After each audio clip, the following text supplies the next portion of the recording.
আমি যদি কারোর বিরুদ্ধে এফআইআর করি তার ভবিষ্যৎটা নষ্ট হয়ে যাবে, সে আর কোথাও চান্স পাবে না, পাসপোর্ট পাবে না, ভিসা পাবে না। আমি যদি কারোর বিরুদ্ধে লিগালি অ্যাকশান নিই সে বিচার পাবে না, সে মনে রাখবেন তার জীবনটা পুরো নষ্ট হয়ে যাবে। আমরা সেটা চাই না।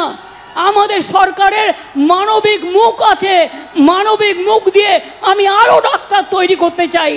শুধু মুখ্যমন্ত্রী কেন, এই রকমের থ্রেট আমরা যেদিন থেকে আন্দোলনে নেমেছি সেই ডে 0 থেকে আমাদের কাছে এরকম বহু থ্রেট আসছে। শুধু মানে জুনিয়র ডাক্তারদের কাছে সহ নার্সদের কাছে, বিভিন্ন স্বাস্থ্যকর্মীদের কাছে বিভিন্ন রকম থ্রেট আসছে, যে থ্রেটটা বিভিন্ন লেভেল থেকে আসছে।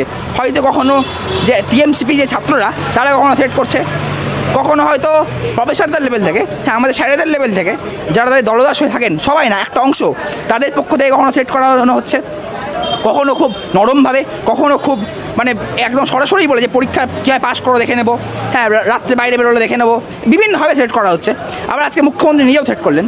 হ্যাঁ, এটাকে আমরা 14 তারিখ দেখি। 14 তারিখে তারা গুন্ডা দিয়ে একদিকে যেমন তারা এই ভ্যান্ডালিজম চালিয়ে সমস্ত এভিডেন্স ট্যাম্পার করতে ছিল, তেমনি অন্যদিকে তারা ভেবেছিল যে এইভাবে ভয় দেখিয়ে আন্দোলনকে তারা তুলে দেবে। তারা এইভাবে যে ছাত্রছাত্রীরা আন্দোলনকারীরা তারা ভয় পাবে এবং আন্দোলন তুলে দেবে, কিন্তু তারা মূর্খের স্বর্গে বাস করছে। আমরা যারা আন্দোলন করছি, আমরা প্রথম দিন থেকে আমরা মনে এই প্রত্যয় নিয়ে এসেছি যে আমরা শেষ থেকে ছাড়বো। আমাদের দিদির যে পরিণতি হয়েছে, যে করুণ পরিণতি হয়েছে, আমরা এই ন্যায্য বিচার আমরা ছিনিয়েই নেব। ফলে আমরা যারা আন্দোলন করছি আমরা এর শেষ থেকে ছাড়বো, এবং তিনি যতই হুমকি দিন না কেন, তিনি যতই থ্রেট দিয়ে ভাবুন না কেন যে ভয় পাইয়ে দেবেন, আমরা ভয় পাচ্ছি না। আমরা পরিষ্কার জানিয়ে দিচ্ছি আমরা কোনো ভয় পাচ্ছি না। আমরা এই আন্দোলন চালিয়ে যাবো এবং আমরা শেষ থেকে ছাড়বো। যত তিনি থ্রেট দেবেন তত আন্দোলন আরও তীব্রতর হবে, তত আন্দোলন আরও ছড়িয়ে পড়বে। উনি প্রস্তুত থাকুন।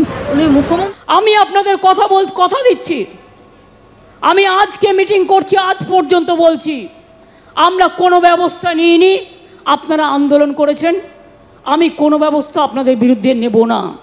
কারণ আমি যেহেতু মনে করি আপনাদের দুঃখ থাকতে পারে, অভিমান থাকতে পারে, ক্ষোভ থাকতে পারে, আপনারা বিচার চাইছেন, কিন্তু এবার আস্তে আস্তে জয়েন করুন, এবার আস্তে আস্তে যোগদান করুন।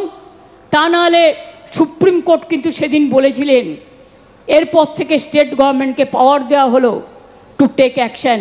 আমি অ্যাকশান নিতে চাই না, তার কারণ আমি চাই ওরা ভালো করে পড়াশুনো করুক। আমাদের রাজ্যের মুখ্যমন্ত্রী তিনি মুখে অনেক চটকদার কথাবার্তা বলেন, কিন্তু আসলে বাস্তব পরিস্থিতিটা কি? আমরা যারা এখানে হাসপাতালে কাজ করি বা আপনারা যারা আসেন, আপনারা দেখেন, সাধারণ মানুষরা দেখে যে হাসপাতালের আসল পরিস্থিতিটা কী, তারা জানেন। হাসপাতালে যে চিকিৎসা পরিষেবা চলছে, কিন্তু এখানেতে আমাদের যারা সিনিয়র ডাক্তাররা যারা রয়েছেন, আমাদের স্যারেরা যারা রয়েছেন, প্রফেসররা যারা রয়েছেন, তারা কিন্তু কর্মবিরতি করেননি। কর্মবিরতি করেছে আমরা জুনিয়র ডাক্তাররা। ফলে হাসপাতাল চলছে, এবং যেটুকু যদি কোনো অসুবিধা হয়ে থাকে, যদি কোথাও হাসপাতালে চিকিৎসা হচ্ছে না বলে তার মনে হয়, তা সেটা হচ্ছে না কেন, এটাও ভেবে দেখতে বলবো। হাসপাতালে আমরা যারা জুনিয়র ডাক্তার, আমরা ট্রেনি, আমরা এখানে পরিষেবা দেওয়ার কথা না, আমরা এখানে শিখতে আসি, আমরা পড়তে আসি। ফলে যাদের চিকিৎসা পরিষেবা দেওয়ার কথা তারা তো কেউ কর্মবিরতি করছেন না। তাহলে তবুও কেন হচ্ছে? তারা কি নেই? তাহলে আসলে যদি দেখেন তাদের নিয়োগ নেই বহু বছর ধরে। হাসপাতালে কত এমও সিট ফাঁকা, কত আরএমও সিট ফাঁকা, হাসপাতালে কত professor, assistant professor, associate professor, সেগুলো নিয়োগ হচ্ছে না। ফলে এই নিয়োগগুলো তিনি করুন, তাহলে তিনি ভালো করবেন। এটা তো আমাদের জন্য খুবই লজ্জাজনক বিষয় যে আমাদের ট্যাক্সের টাকায় যে সেখানে তিনি যে অ্যাডভোকেটদের তিনি পাঠাচ্ছেন, তারা সেখানে গিয়ে এই কেসটা থামা যাওয়া দেওয়ার চেষ্টা করছে, তারা দোষীদের আড়াল করার চেষ্টা করছে। ফলে আমরা আন্দোলনকারীদের পক্ষ থেকে আমরা আমাদের পাল্টা উকিল সেখানে পাঠাচ্ছি, এবং আমরা তার এই যে আমাদের ট্যাক্সের টাকায় এইভাবে যেভাবে তিনি উকিলদেরকে দিয়ে যেভাবে তিনি এই বিভিন্ন রকমভাবে এই আন্দোলনকে মানে এই ন্যায্য বিচার যাতে না পাই সেটাকে থামা যাওয়ার চেষ্টা করছেন, এটাকে আমরা নিন্দা করছি। যে এখানেতে একটা জিনিস খুব পরিষ্কার যে এখানে একজন না, মাল্টিপল পার্সন এখানেতে দোষী। তাহলে তাদের প্রত্যেকের আমরা যাতে সাজা হয় সেটা আমরা চাই, এবং এখানেতে এখন তদন্তভার সিবিআইয়ের হাতে। আমরা সিবিআইকেও আমাদের আপনারা যদি আজকে মিছিল দেখেন, আমাদের মিছিলেও বারবার এই স্লোগান উঠেছে যে এতদিন হয়ে গেল তবুও সিবিআই এখনও কোনো জবাব দিচ্ছে না কেন। সিবিআইয়ের থেকে জবাব আমরাও চাইছি। ফলে আমরাও চাইছি যে তদন্ত এটা অত্যন্ত দ্রুত হয় এবং সমস্ত সত্য আমাদের সাথে উদ্ঘাটিত হয়, এবং যারা প্রকৃত দোষী যারা, সেই প্রকৃত দোষীর শাস্তি, এটা আমাদের প্রথম দাবি। আন্দোলনের শুরু থেকে এখনও পর্যন্ত এটা আমাদের প্রথম দাবি, এবং এটাই আমাদের মূল দাবি। কিন্তু আমাদের দেশে যা অবস্থা, তাতে যে কোনো অন্যায় হলেই আমাদের দেশে আইন কানুন অনেক আছে, আমাদের দেশে পুলিশ প্রশাসনের অভাব নেই, কিন্তু বিচার আমাদের দেশে এখনও কিনতে হয়। হ্যাঁ, বিচার পাওয়া যায় না সহজে। ফলে সেখানেতে দাঁড়িয়ে যে মানে আমরা মনে করি যে এই যে বিষয়টা এই অন্যায়টা তার বিরুদ্ধে বিচার চেয়ে আমরা যেটুকু এগিয়েছি, আজকে supreme court monitor CBI enquiry হচ্ছে, সেটুকু এই আন্দোলনের চাপেই হচ্ছে।